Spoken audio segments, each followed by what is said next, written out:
Hello guys, we are going into the final chapter here, End of Life Issues, which is chapter 16. Can you believe it? I know it's wrapping up. Hang in there. So our objectives today are understand the choices in life and death, legal issues regarding end of life, describe organizations involved with the end of life care, understand any ethical considerations. So I know that we've talked about it before, but everyone is going to deal with their life challenges differently.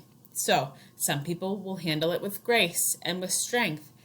Other people may respond more with a weakness or depression, awkwardness, anxiety.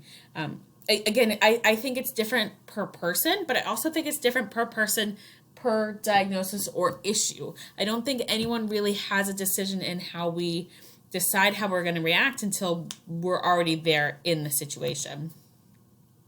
There are some choices regarding life or death. There are a lot more medical advances that have made death and life and death more complex.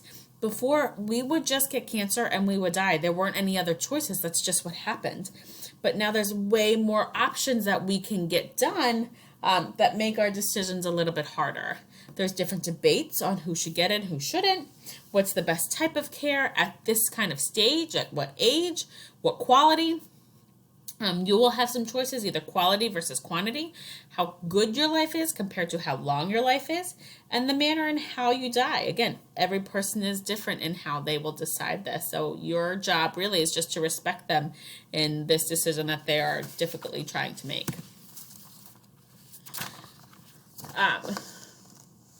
A living will is basically an advance directive. It's stating an individual's wishes regarding whether to be kept alive through use of artificial means.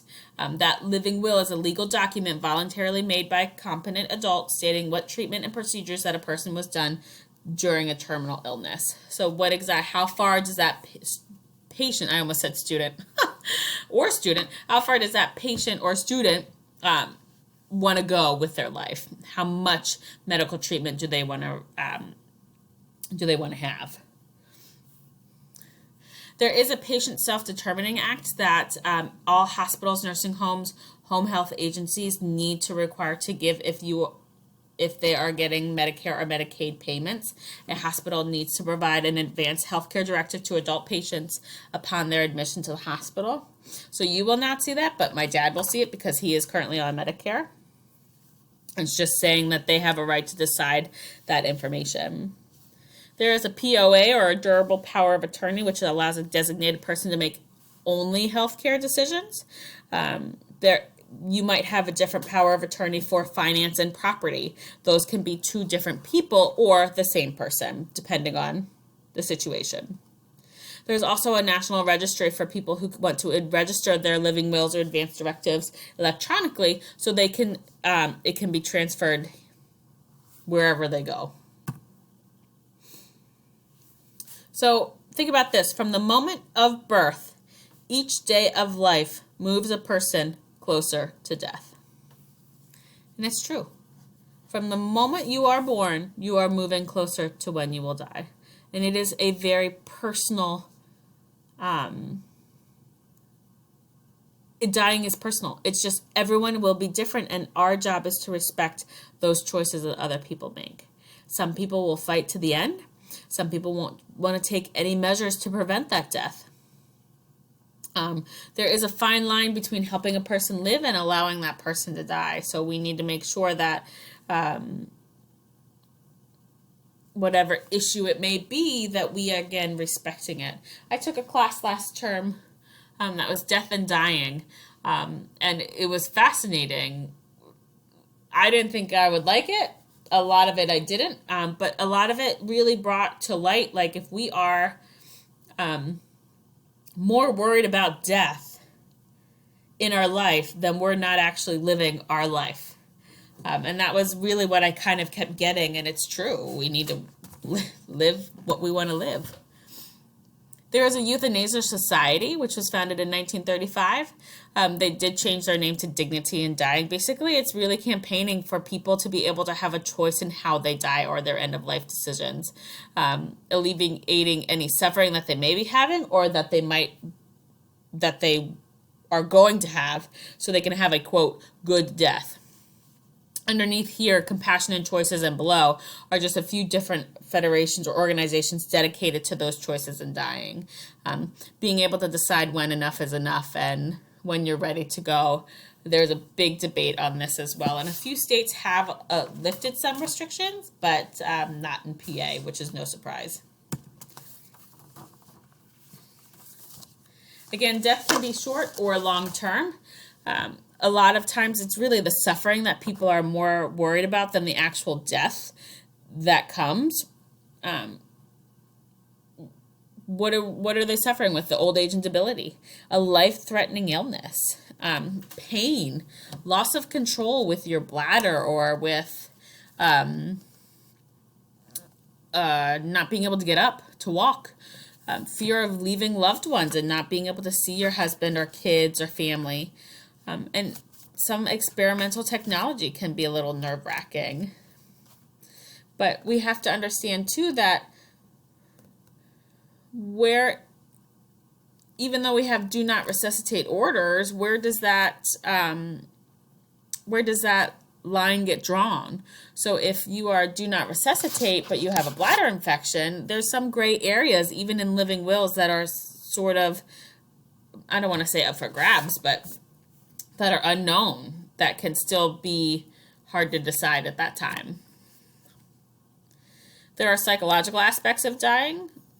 Again, it's different per person, but here is a list of a few of them that you could see. Pain and suffering, inability to make decisions, changes in sexual identity or involvement. Someone who is low-key might become hostile in the end, or vice versa. It can be difficult, and really it's depending on what is happening and that person's response to their dying process. We have talked about hospice before. It was founded in 1965. This is for care of terminally ill clients at home, hospital, or a skilled nursing facility. Really, we're just making the patients comfortable who are close to death and explaining everything to the family. This is kind of managing their dignity. Hospice does inform family of the process and the bodily changes. And when my mother-in-law was sick and home with hospice, I really appreciated this aspect of it because it informed me of what I was going to see next and that it was a normal response. Her body was in the process of dying and I knew what to look for. We have already gone over the Kubler stages: denial, denial, anger, bargaining, depression, and acceptance. Again, you will go through each one, but you might circle back to different stages. They do not have to happen in this order. There is also common stages of grief as well. So once the person has already passed away or experienced a loss, it's in a acronym that's called TEAR, T-E-A-R. So T is to accept the reality of the loss. E is experience the pain of the loss. A is adjust to the environment of what was lost. And R is in reinvest in the new reality, which I actually found that really interesting. The legal definition of death is an individual is dead if the individual has sustained either irreversible cessation of circulatory and respiratory functions or irreversible cessation of all functions of the entire brain, including the brain stem. The book does talk about saying that it's the heart and lung, but they are so closely related that they just added to it. It is really hard to, you cannot have one without the other. So Harvard Ad Hoc Committee presented the brain death concept, and this doesn't really cover all of the cases, but it does cover some. But again, unreceptive and unresponsive, no movement or breathing, no reflexes, and that test has to be repeated in 24 hours. Someone who's in a coma may not meet all the other criteria, but again, it's dependent on the doctor's conditions. So the uniform determination of death. This is 3 organizations, the American Bar, American Medical Association, National Conference, made a state law, and this act developed by those 3 organizations say that it is, the determination of death is irreversible cessation of all circulatory respiratory functions or of all functions and the brainstem. Those organizations are the one who said this is what the definition needs to be, and this is the criteria for what death is called. So legal implications, really, who decides? Do we prolong life or do we postpone it? Do we give dialysis or do we just let it go? On page 237, you will see a case law example of Karen Ann Quinlan that I would like you to read. That's pretty interesting, and I think we'll talk about that in our discussion board this week. Ethical considerations and cultural awareness. Well, okay, who decides? Who decides who gets to live or die? Politics? Family? The person? Does the role of providers in family insurance have a role? Economics. Can you afford it? Can you not? Your philosophy on life will make a big change on how you decide. The burden of death decisions are really heavy on when you decide that enough's enough or I want to keep fighting. But who has that role? It's pretty interesting. Your professional protocol is to just follow the law.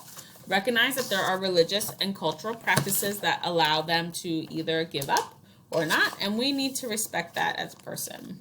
We want to protect our clients' rights and respect both the clients and the families at this point in their life, and then refer to any legal counsel as necessary, because again, it's ultimately not your decision. I don't think that you will fall into too many problems with this area, but it is important to know because you will be treating patients who will be actively dying or be diagnosed with a condition that could be upsetting. So just understand that. All right, if you guys have questions, please let me know, and we will talk to you soon.